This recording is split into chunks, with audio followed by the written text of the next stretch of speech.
maybe the origin of why this came to be an insecurity for me is like in elementary school, I didn't know much about pop culture references. And so like if one of my classmates brought up someone, and I didn't know about it, and I'd be like, who's Justin Timberlake?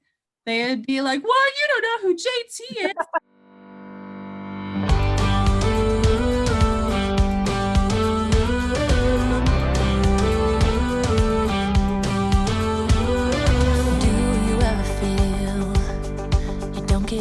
What you're putting in, all your hopes and efforts are all in vain. Who will pick you up when you've lost everything? Does it all become for granted with a wedding ring?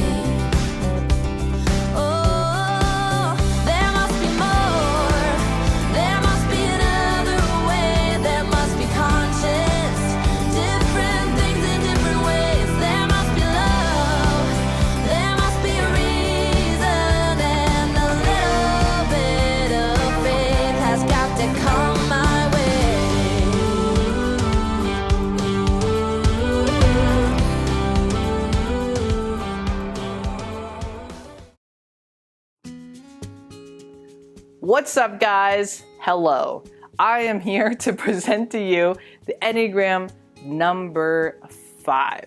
And I really highly encourage you to check out the description down below for the link for the video that is an explanation of why I'm doing this project, the purpose of it, and how I truly want to point people back to Christ. So if you have not checked that out, I highly check that out so that you can kind of know how us as Christians can look at the Enneagram and use it as a tool rather than just the source or where we get all of our answers. In this episode, we are focusing on the Enneagram number 5, and I got to interview 5 people. Some of them I know pretty well, some of them I don't know as well, but it's really interesting to me to see people's side of things, to hear the different ways that they think and the different ways that they go about life. So I am very excited for you to check out people's stories here, and I hope that they inspire you, that they encourage you, they point you back to Christ, and especially remind you that you are not alone in anything that you go through, because God is always with us, and there are a ton of people that deal with the same things that you deal with. So I hope that this reminds you that you are truly not alone. So without further ado, I present to you Enneagram number 5.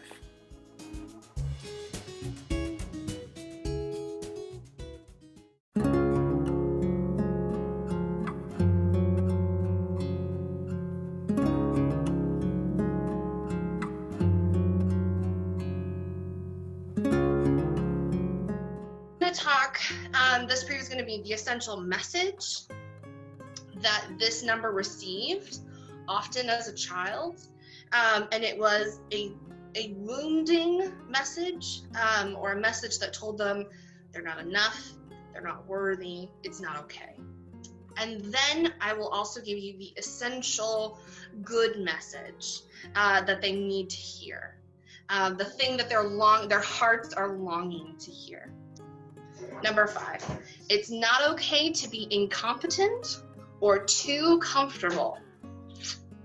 And the message you are longing to hear is your needs are not a problem for anyone. And if you're incompetent, it will be okay. I like the image for this number is an owl. So it's kind of like those big eyes from high above. Just really absorbing and observing and processing. They are typically an expert in a particular field. They love a deep dive, almost an insatiable desire to know everything about that particular field, about the Enneagram, about a person. They just have a voracious hunger for information. 5s are really in their heads. They can get really caught up in a restless pursuit of like facts.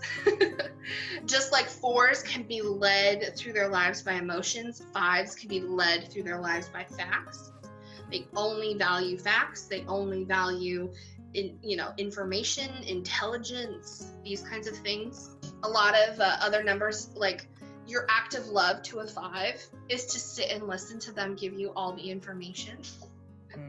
You're telling me that you love me by this data dump. And for other people can be like, what does this even mean? I don't need this from you. I don't need you to fix my problem. I need you to listen to why I'm upset, right? And 5s are like, no, but I will give you the information so you can fix the problem. Please let me. So I love 5s. The reason why they want that information is that they want to be safe. They want to be okay. And so if they are competent, if they are capable, if they have planned out all the eventualities and organized it, then life will flow in a predictable manner. They will be insulated by their walls of information that they have carefully collected, and that they won't be surprised by anything. So 5s are really good at having quotes. They can quote a bunch of people. And where a 3 has a mask, the 5 is building a wall. And so it's like, look, but it's a really fancy wall. Look at all the quotes and things I know. Aren't I a smart person? Aren't I a capable, competent person that you can trust and rely on? Am I not worthy of love? Look at what I have created. They don't like stepping out of their comfort zone and because they feel vulnerable. They think that the things that they need, they can't rely on someone else to meet those needs. So building trust is hard. They have needs, they're going to meet them. They're not blind to them, but if they put them on another person, that would be a problem. They're excellent at maintaining boundaries. They can be very good leaders and models for people like 2s that struggle with boundaries. 5s are like, yes, I have a finite source of energy to give people, and I will give, and then here's my line. They can be distant. People can be really frustrated, like they're banging on a wall and they're not getting anything back. Sometimes the problems with 5s can arise that they don't have enough margin. They can get stingy. They can get stingy with their energy, their time. They can really kind of pull back, and that kind of connects to the coldness that some people can feel from 5s. They don't want to give that energy to people. They are not confident that they have enough to give, so they can kind of withdraw and hold on. 5s are really fun in conversation because they always have something interesting to say if you can get it out of them. Sometimes 5s are guilty of being the person in the room who, because they have thought so much about this, they can just regurgitate that information out for a long period of time. They're really excellent problem solvers because they're really well acquainted with how to get information and how to provide the information to you. Whereas other people could like tell a story and then kind of see that like no one's listening, they're not interested. 5s are like, of course you want all the information that I have so that you can also be okay. Yeah. I'm giving you the thing that I need. 5s can go on this really beautiful journey from holding everything really, really tightly and kind of stingily guarding their time to really opening up, being vulnerable, admitting that they don't know something. And those are all like real big steps for them, and they can become more human. And it's really a beautiful journey. They've been human the whole time. They just didn't let anyone see it. Yeah. They were just protecting their vulnerability. They were observing to the point where they forgot how to participate. And so it's that move to begin to lean forward into participating in your life with all the information you've gathered, and to know that you can move forward even if you don't have all the answers. Even if you don't have like a compendium of all the books that you've read, because you'll never feel prepared enough. You'll never feel competent enough. You'll never feel that you have enough information to move forward. So that's why their essential message, the good message that they want to hear, is your needs are not a problem. Your needs are not too much. You can rely on people. You can peel some of those walls down, so that you can authentically connect vulnerably with people by not pretending that you have it all together.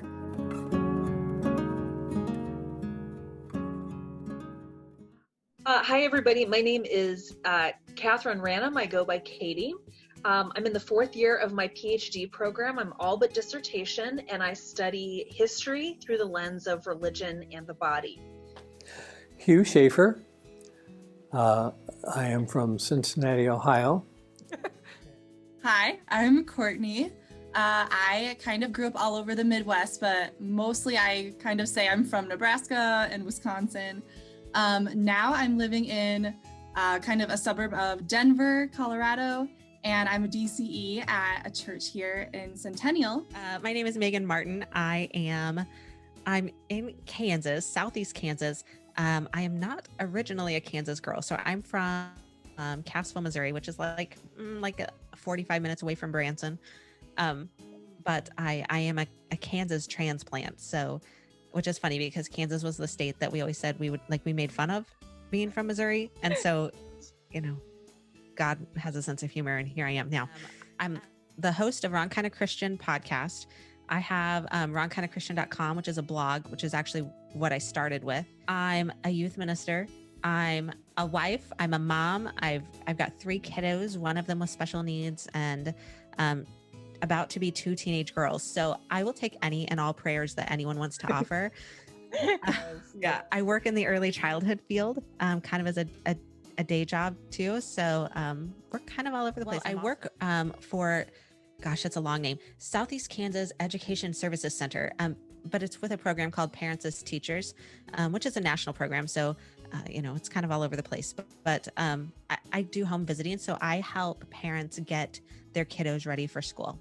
Well, I am James P. Owens, but my friends call me James P. Owens. I'm originally from Atlanta, Georgia, the Atlanta area, actually a suburb just north of there called Roswell. I did spend 4 years in Colorado, but now I live in Savannah, Georgia, where I work here at a church. I'm a youth pastor in a United Methodist church. I am a 5. My Enneagram first number is a 5. My Enneagram number is a 5. I'm a 5. And I am an Enneagram type 5.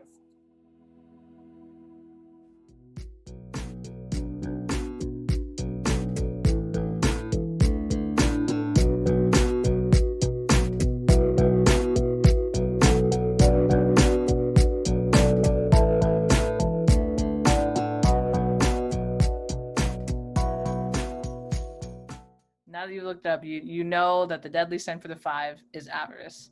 Yep. So because you know that, would you agree with that? What things in your life kind of contribute to that, to avarice being a deadly sin, and how do you deal with it?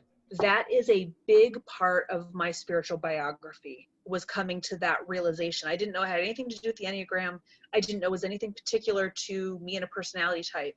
I think that one is really interesting. It took me a little bit of time to understand avarice as the deadly sin for me as a type 5. Yeah, so this one's interesting. Like the idea of avarice. First of all, avarice isn't a word that normal people use. I don't necessarily agree with that, the avarice point of view. Fair. I think it's just, again, my personality. Yes.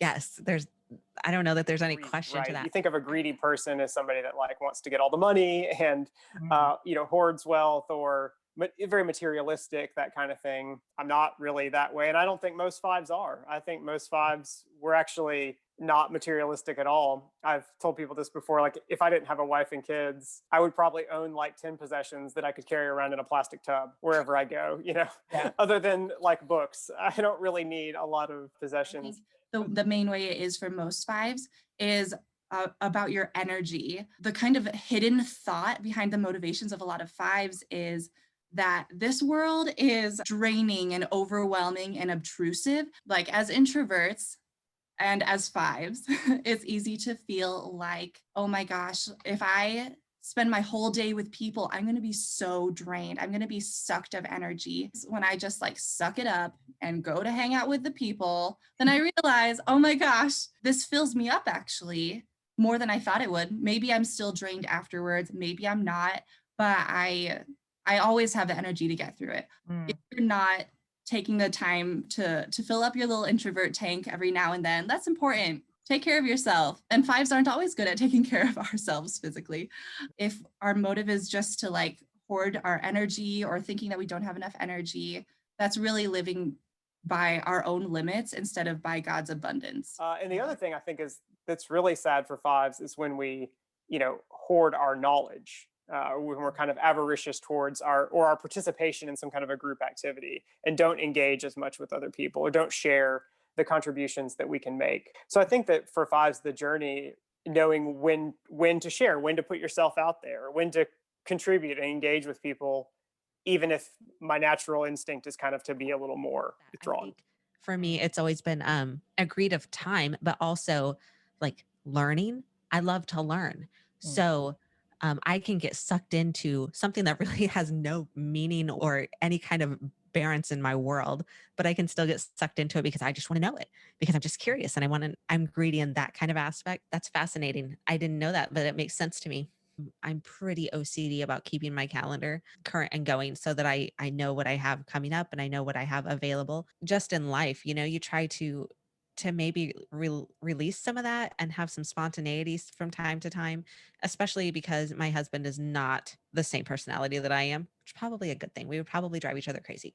I know that in my life, I need to sometimes I have to let it go and I have to move on and enjoy whatever the rest of the family's got going on or whatever. That I read and watched the short video series that Tim Keller did on his very skinny book, The Prodigal God, which is based on the parable of Jesus that we more commonly know as the prodigal son. I had already known I was an older brother type, but what I realized was that I had spent a lot of my life sitting outside the party. The party was right there, that I could have benefited from it, but I was sitting outside. I was the one who was excluding me. I realized that what Tim Keller said is that the older brother is essentially saying to the father, you are cheap.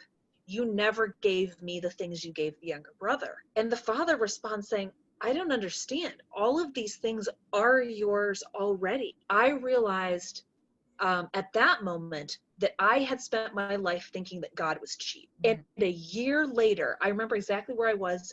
I was in Dublin. I was walking my dog Cricket at a park near my parents' house, and I stopped on the trail and went, oh my gosh, I'm cheap. And I have been projecting that onto God. That's exactly what avarice is, right? It's stinginess. It's thinking there's not enough in the world, and so you hoard it for yourself to protect yourself. And you aren't generous, you aren't hospitable.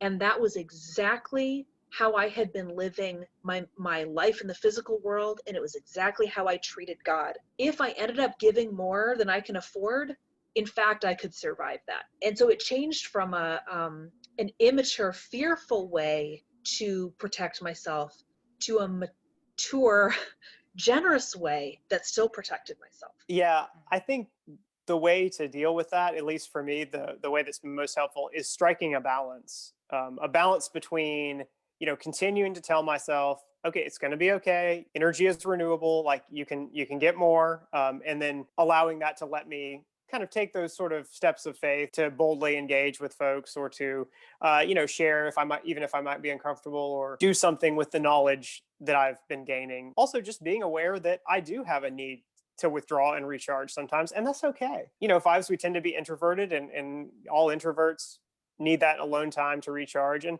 that's okay. I shouldn't feel bad about having to take that. Doesn't mean that's the only thing I ever do. There's going to come times when I need that, and it's okay. And as someone in ministry, that's especially helpful to know, because like it is a lot of asks and it is a lot of working with people. And so if I try to just rely on my own energy, then I am going to be a little hoarder, and I am going to think that there's never going to be enough. But we know that with God, there's always enough. He always gives us what we need. So that has been the one of the biggest takeaways for me with learning about who I am as a five and how much I need God, and how I really need to stop relying on myself and my own resources and start relying on his a lot more.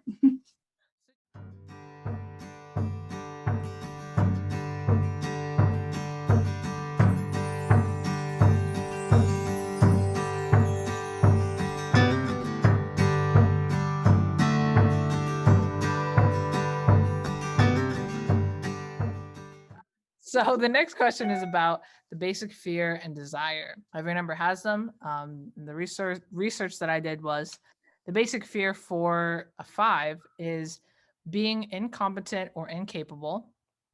Basic desire is being competent, capable, being a master. Does this sound familiar? And if so, why do you think that is? The biggest compliment someone can pay me is to remark on my competence.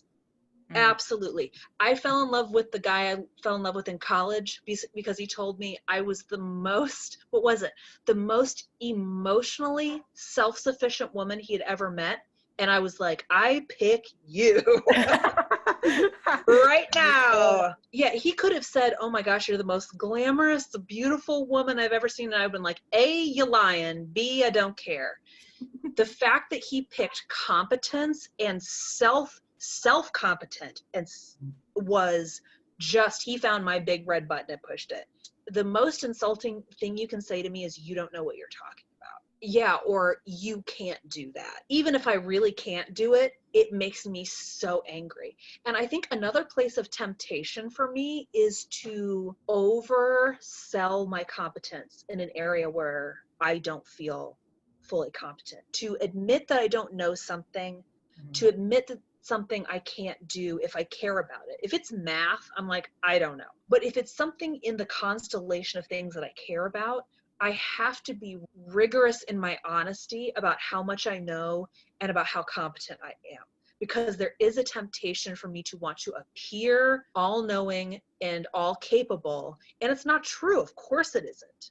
So I have to take time to think about exactly what I am advertising to people that I know and that I can do, and not oversell. I think it's familiar, but I think there's also that wanting to know, to understand something before you can make an opinion about it. Okay. So you kind of feel like that's how you approach things? Somewhat in that analytical kind of a way. Yeah. Just to get the information, get the background, so you don't want to jump to conclusions. I want to be competent, so when I do talk about something, I do it with an understanding of it, rather than talking as though I do know it, but I really don't. Yeah. That would be, I tend to want to tell the truth. Yes.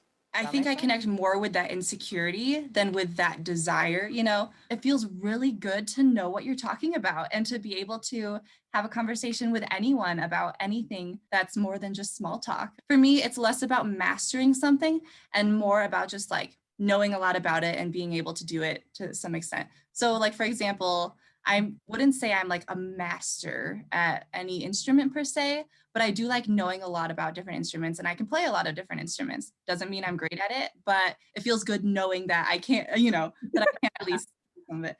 I definitely resonate with of not knowing enough, which kind of like to fives can translate into not being enough, like if you don't know about these topics, then like you're dumb and worthless.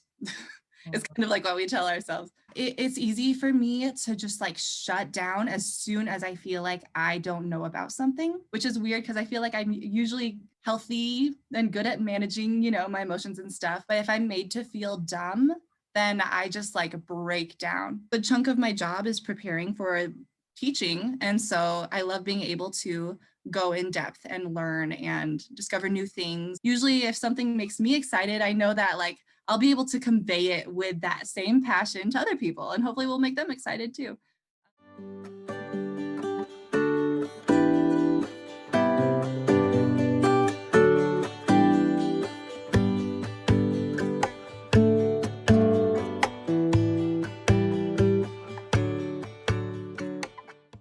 The triad is there's 9 numbers.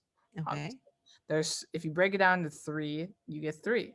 And so there are certain numbers that are in what is known as the heart triad, the head triad, or the gut or like the body triad. Doesn't mean that you don't have a heart if you're in the head triad or a body, it's what it means based on the book, The Road Back to You. If you're in the head triad, as a 5 is, they are driven by fear. They take in, relate through their mind, and tend to think and plan carefully before they act. They ask the question, what can I do to fix it? And all the numbers in that triad like do something with that, with like the fear. The 5s externalize this. What in your life contribute to being this triad based on what you said? I relate to that a lot. I mean, I'm definitely, much more of a thinking person than a feeling person.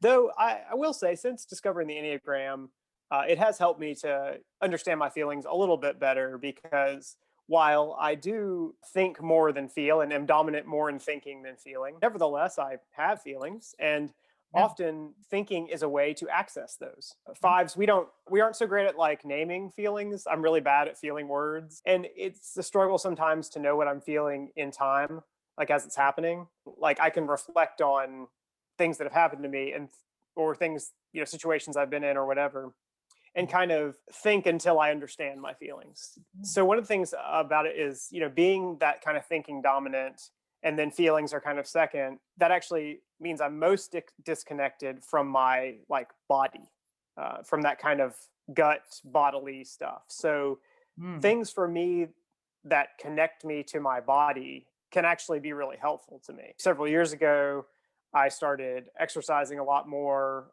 lost a little bit of weight, started running, but it helped me to really be a better and more whole person, because I was connecting with part of myself that I was used to ignoring, kind of connecting with those bodily instincts and becoming a more whole and integrated sort of person. It's so funny that you we're talking about this, because I literally just wrote like my latest blog article was about finding ways to relieve stress during the holiday season. Wow. And a part of what I had said in there was that you have to delegate. You have to let some things go. And that's so hard for me. But we had like a family Thanksgiving this weekend, and I had to let some of it go. I had to let my husband deal with some things. I had to let my sister help with some of the, even though like so much of me just wants to do it because I want to make sure it's done the correct way.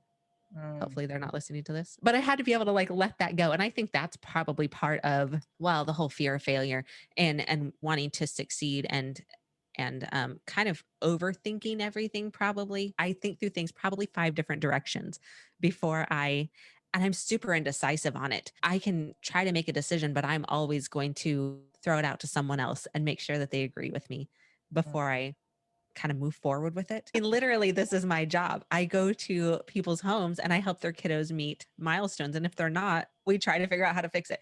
I mean, that's literally what I'm doing. So, part of that is every person does it, as mom, as, whatever. But I think that that's probably something that I am a fixer, but then I'm not always like super confident in the way that I'm going to go about it, So having to like needing that for me, needing the affirmation from someone else that either that I can do it, like their vote of confidence, like, yes, you can do that, try it. Like my husband, encouraging me to go ahead and take the jump into, what I had wanted to do anyway. So I think probably so. I at least I try to fix, and I don't know that I'm always super successful at it, but I try.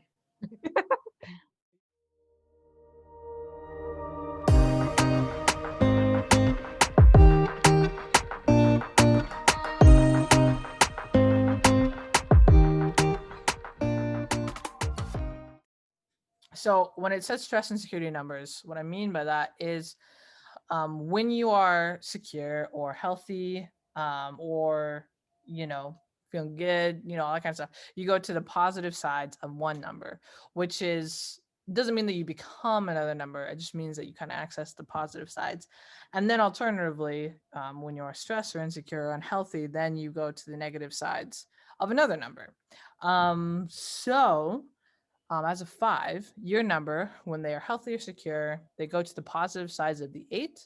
And when they're stressed or insecure, they go to the negative sides of the 7. And yeah, so the 7 is known as the enthusiast or the optimist. And obviously, just like by the title, you're like, dang, they're like really happy people. That's good that they're, focused on that. Obviously, when they are in the unhealthy side, they can use that as more of like a defense system of, I don't want to deal with any pain, or I don't want to deal with any problems or anything like that. I just want to be happy and go crazy. And sometimes that can lead to them just doing everything, piling on, everything on their plate and not having any time because they don't want to feel pain. They don't want to face this problem, or just because they don't know how to prioritize as well, what they actually need. Balance and moderation can be hard in that way for them because of that. Do you think you can kind of relate in a way to the negative side of the 7s? But if I'm stressed out, then I will just be like, screw it. I'm going to fly by the seat of my pants. And I never feel good about that. I don't. It's just a part of who I am. But I will say that's like more of a 7-ish thing, is like, I'll just go with the flow with this one and it'll be fine. It'll be whatever. And the little 5 inside of me is like, wow. But, but I'm too stressed out. I just like, if I get stressed, it's easy for me to be like, to back off and stop caring or whatever it is. Because of that, I become more spontaneous in an unhealthy way. I noticed myself moving towards some of the less healthy habits of 7s, like refusing to accept anything negative. When I'm in stressful situations, I really want to pretend like everything's just okay. Everything's just good. I don't want to hear complaining from people. I don't want to deal with anyone else's negative feelings. I just want to all positive and let's move on. Let's get out of it as fast as we can and move on to something better. Okay, so the positive side. So the 8 is known as the protector or the challenger. The good things about an 8 is that they take charge, they lead well, they're pretty honest and direct people. And so they can really kind of like tell you how it is, and you're not beat around the bush or anything like that. And when they are healthy, they can be very helpful. They really, are using their energy and their strength to help other people. So they're not necessarily afraid. They're very kind of bold people that kind of go out and do things for others if it's in a healthy way. So yeah, do you think that is something that you kind of can relate to when you're in a healthy or secure place? Sometimes when I do feel secure, I am more likely to be assertive, which I'm not normally necessarily. I'm more likely to be assertive. I'm more likely to just like let loose and talk about what I think about things, where normally I kind of keep that to myself because I don't want to like be insulted or have someone think I'm dumb because I think this certain thing or have this opinion or whatever. But like I feel like 8s are a lot more decisive, a lot more assertive, and I can see that every now and then. In times of, security or in healthy places, that I can step up with a kind of boldness to be really, really directive towards other people, to be more commanding. And sometimes people are surprised by that because it's kind of like, oh, here's this like really quiet guy. I'm a youth pastor. And so 5 is not a typical type that you would associate with youth ministry, probably. For me, in my work, to be up in that 7 and 8 space is actually really advantageous to me. I can take those situations where I'm confident in my leadership role and really step up and be a strong leader that I need to be to get something done, like a type 8 would be. I guess the message would be that whatever your directions of stress and security are, like you can find help in either direction. And if you're self-aware enough to know what you're going to do and to know what your tendencies are, I think you can really work that to your advantage.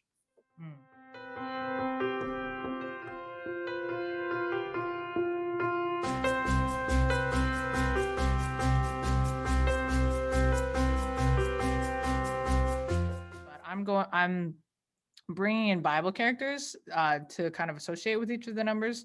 obviously we can't say that these people are these types because they're dead and we can't have them take a test and all that kind of thing. But Right. like they do show some characteristics of them, and just wanted to see like how you relate with them. And sometimes it's good to see like an actual person as an example. And then I also know that I wanted to bring in Christians because they would also know other things about these characters other than what I tell you. For a 5, I brought in Luke and Thomas. And the reasons why I brought in Luke and Thomas was, Luke was the author of Luke, and he was also the author of Acts, and he was a doctor. And, just looking at the way that he wrote Luke and Acts, you can tell that he put in a lot of thought and detail into it. And you could tell he even in Acts, there were times when he would say, we and all that kind of stuff, but he was kind of more focusing on the mission of the first church and Paul and everything. And then, with Thomas, I brought him in because, as we know, stereotypically doubting Thomas, he wanted to know for sure that Jesus was alive before he would accept it. And sometimes 5s in a way have to investigate or have to know these things before they could believe them or before they can really accept it. So that's kind of why I brought in Thomas as well. So kind of based on what you know about Luke and Thomas and what I just said, do you think that you can relate with either one of them? You know what I thought? I was wondering who you were going to pick, and I was trying to go through characters in my mind, and I was like, I have no idea. Well, and as soon as you said it, I thought, well, that's kind of perfect, isn't it? Like perfect examples of, at least of those characters. Yeah, Luke and Thomas, this is really interesting. I've actually heard different Bible characters associated with the 5, and I've never heard either of those. So that's really, I think those are great examples. But the interesting thing about both of those men, once they were convinced, they went basically to the ends of the earth for what they believed to be true. Thomas went to India, which is like, certainly, it's southern India, the ends of the earth. And Luke, I don't know if he left his profession, but he certainly left what he thought his profession was going to call him to do and documented the early church and the testimony about Jesus and joined the church and followed Paul, which I doubt he envisioned for himself or his parents envisioned when they chose this career for him. I find when I'm uncertain about something, I'm very shy about it. I don't really want to invest too much. But once I believe in something, that fear goes away for the most part, and I really can pursue it very hard. So yeah, that's really interesting to think about. Not so much Thomas, even though I have not seen the wounds and touched them. I think circumstances in this life sometimes open up opportunities for you to reach out and to listen to the Holy Spirit. There's this thing of equipping that the Holy Spirit does in all of us. And part of that equipping, again, is staying in the Word, but also keeping that, it's really a two-way communication when the Holy Spirit does reach out to you to listen and to respond. Myself being a cancer survivor, not only the diagnosis of multiple myeloma, but all the work that went in following that diagnosis and the treatments, you realize that you do have to lean on the Holy Spirit. People tend to think that they can solve all their own problems, but you can't. Yeah. And no matter how hard you try, that's not a healthy way to go after things. It just made me think of what's called the prologue to the Gospel of Luke. It's just this little part in Luke chapter 1, verses 1 through 4, and he's kind of saying how he wrote the Gospel. I talked to the eyewitnesses, I talked to the people, and then in verse 3 he says this, with this in mind, since I myself have carefully investigated everything from the beginning, I too decided to write an orderly account for you, most excellent Theophilus. And boy, if that's not the way a 5 would start their book, I don't know what is. Like, okay, look, like I did the investigation, I talked to everybody, I did the research, I found out the information, and I'm going to put it down in a very orderly, logical, linear kind of way for you. So here you go. Here's the book. You think of someone that was a physician as being someone associated with learning, someone who wants to investigate the world around them, the natural world. I think Luke has something to say for us as type 5s too. I think I could be friends with those guys. I always thought that Thomas got a bad rap because he's asking something that's totally rational and logical. Like, yeah, of course, like Thomas should have known that Jesus is God and can do whatever. But I just understand how he was like, I want to believe this, but I'm not going to until I have more proof, you know? I think that makes a lot of sense. And I think that if more people thought that way in general, we might have a much happier world. People are so easy and quick to believe things, but sorry, Thomas, you should have believed this one. We're skeptics. I deal with that all the time. I totally relate to the I'm originally from Missouri, which is the show me state. So I feel like I come by it maybe a little naturally. Like you have to, show me and then I'll believe you. Perhaps one of the gifts that fives can give the church is really that desire to investigate the Bible and theology, to really go deep, then come back around and be able to teach these things to the rest of the church, because our faith is certainly not opposed to thinking and logic and investigation. Never be afraid of learning more, because that's the path towards growth. Mm-hmm.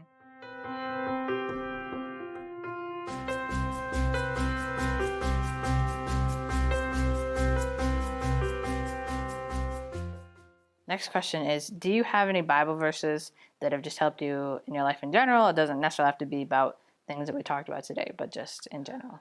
The Gospel of John, chapter 6, verse 68, that idea that you have what we need. And he specifically says the words of life. You have the truth. And even when I have been extremely stressed in my faith or in my body or in my emotions, and it doesn't feel like I have enough, saying, but where else would I go? I know you have what I need. Even if it's not evident to me in this moment, even if I don't feel that I have what I need, I know that you have what I need. I was a choral director here for a number of years. A lot of what I can quote are lyrics from songs. And one that the Holy Spirit kind of bumped me last night said, do you remember the song All in All? And so then I had to go back and rethink through those lyrics and how when we are troubled and when we do find ourselves deep in sin, how do you come out of that? And again, Jesus is my all in all. Romans 5 verses 3 to 5a, basically. I'm pretty sure I chose it as an 8th grader because I thought that it sounded good. Upon looking at it, it is kind of like the logical approach to when you're suffering, instead of being emotionally responsive to it, instead it's like, well, I know that because I'm suffering, like the nerdy, because I'm suffering, it produces perseverance and then character and hope, so I'll be okay. There's kind of that mental reassurance, and so that's interesting to me. I love the entire book of Hebrews, and I because it's such a it takes a lot to dig into it to truly understand it, and for some reason I ended up kind of going through that a few times, and throughout the studies of it all, like the word studies and all of that, you study something over and over and over, and it seems kind of tedious at first, but then you kind of love it at the end because it becomes like yours. And that's where the book of Hebrews is for me. So I kind of I embrace that book as a whole. John 17:3, I've been driven by this desire to know God, to know God through studying the Bible, to know God through prayer, through worship, and there is, of course, a difference between knowing God and knowing about God. If I say, I know my wife really well, what's your favorite color? I don't know. What's your favorite food? I don't know. So I don't think those two, knowing God and knowing about God, are as disconnected as sometimes we make them out to be. I just want to share this knowledge with other people. I want to share it in hopes that it will also encourage them in their walk with the Lord, and also encourage the church and build up the church to be that place where everyone is loved, where there's compassion, where there's emotional and spiritual health.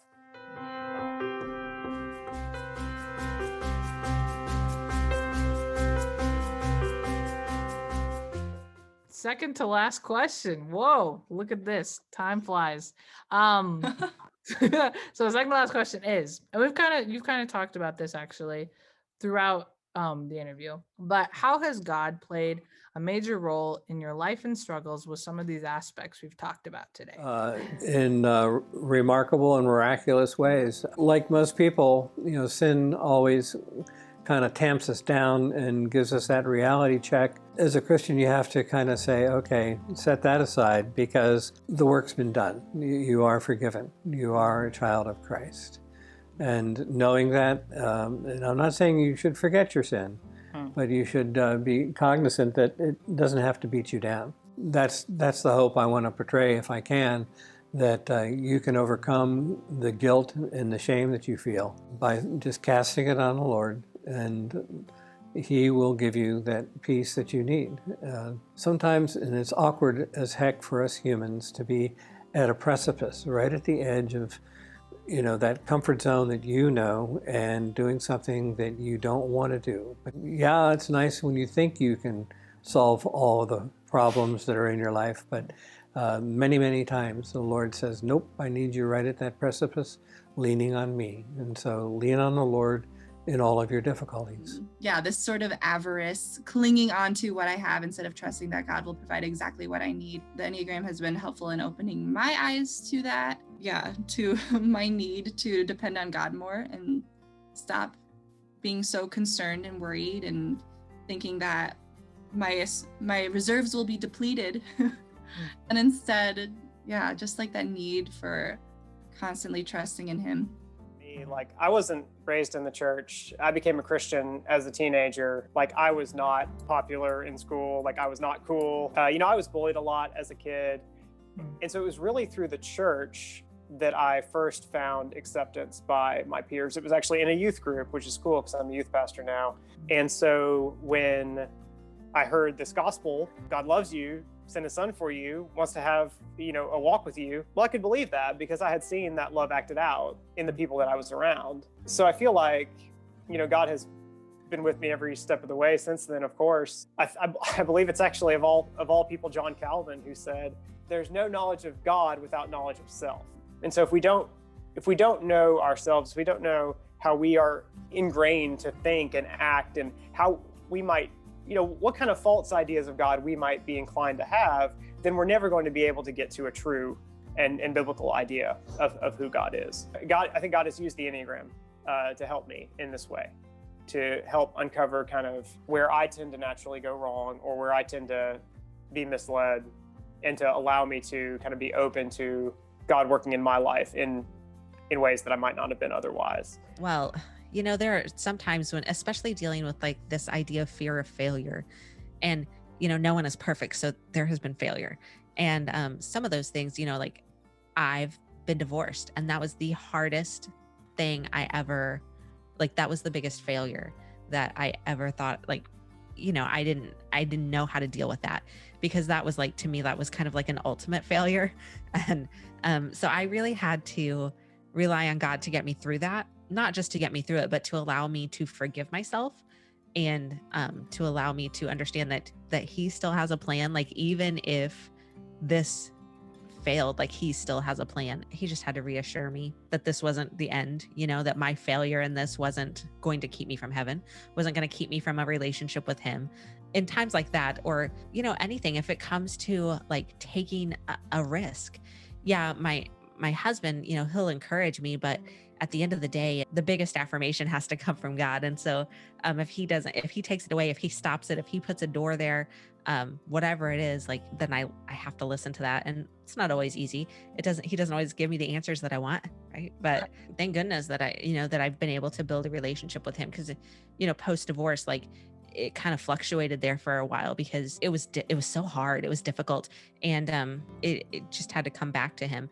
And thankfully He welcomed me with open arms from all of that. I think the thing that really has been meaningful to me in the last 10 years is recognizing the Lord's patience with me and generosity. So that's the opposite. I realized that I was projecting my own avarice onto God. Recognizing truly the generosity that the Lord expresses to me, it has been enormous in my life. There's a quote that I can never quite memorize by John Calvin because it's just a little bit too, it doesn't easily commit itself to memory, but it is very beautiful because he talks about Jesus shares with us all the things that are His. So His riches, His beauty, everything that is His, He pours out and shares on us and shares with us. The opposite of my own failure illuminates what God's strength was. I mean, think of all the years that God had to live with my internal monologue and the dumb things I said out loud about how cheap he was. His response could have been, I'm done with you, or I am so sick of hearing this from you. I'm either going to shut you up or I'm going to leave. That was not the choice. The choice was such incredible generosity that it loved and nurtured me into a new way to be in community with God. Saint Teresa of Avila, who was a 16th century saint, Italian saint, talked about creating in your heart a garden where it's a pleasure for Christ to dwell, a garden with flowers and running water where Jesus can find shelter. And I think that that is an expression of her experience of Christ's generosity to her and her desire to express that back. Often when we think about, so the Lord's done something for us, so we do this for other people. That's awesome. We need to be doing that. Mm-hmm. But I don't think we also think about, how can I express back to God what he has given to me? Because we think of God as not needing anything, right? It's completely self-sufficient. The divine person desires our company and our personhood, to be in communication and in relationship and in love with him. And so when we respond back with this desire to be a pleasant place where Jesus can rest, I think that can change the way we express the spiritual part of our being and the way that we see God and then also the world.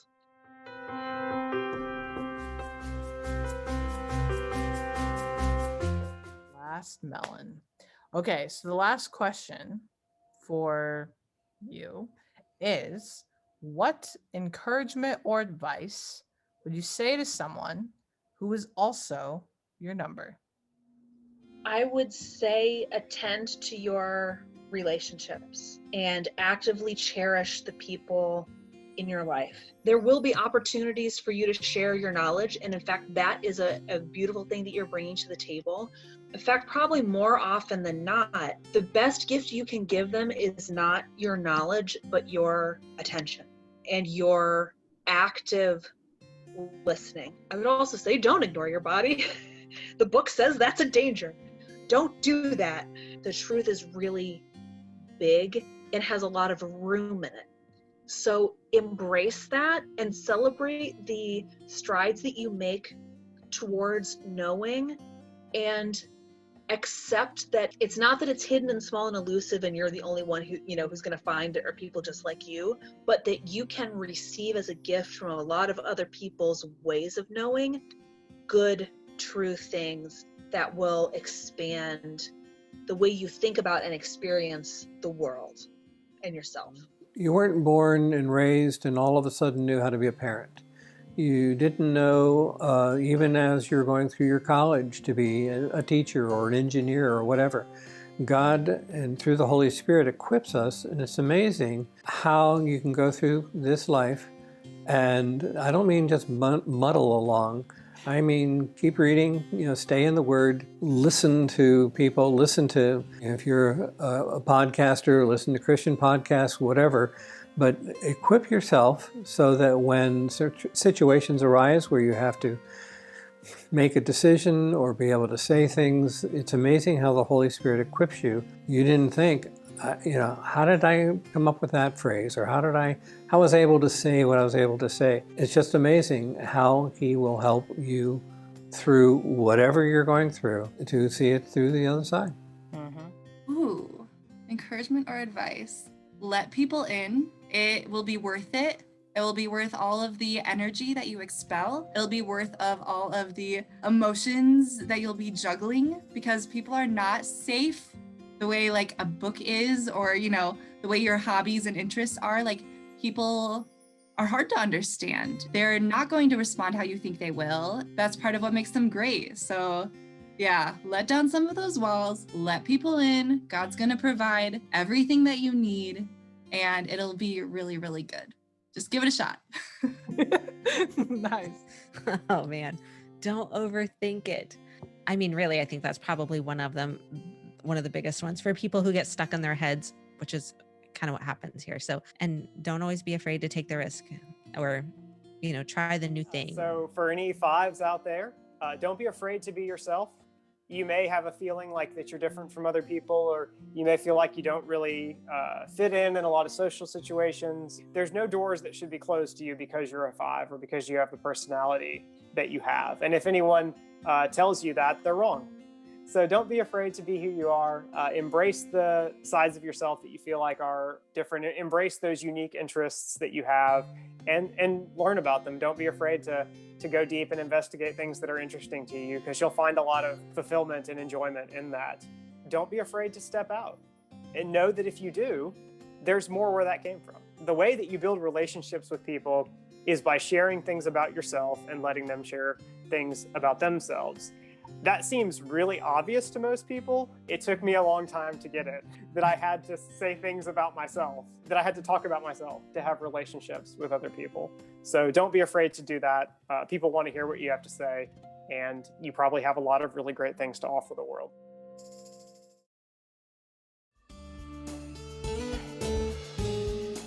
Oh, hello. Wow. Just stretching over here, Thank you so much for watching, for going through this journey with me, and I hope and I pray that this really did encourage you in your faith, that inspires you and reminds you that you are not alone, and it points you back to Christ too. That's important too.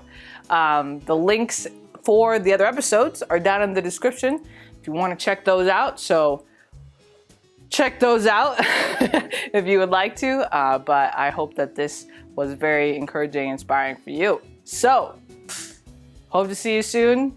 See you later.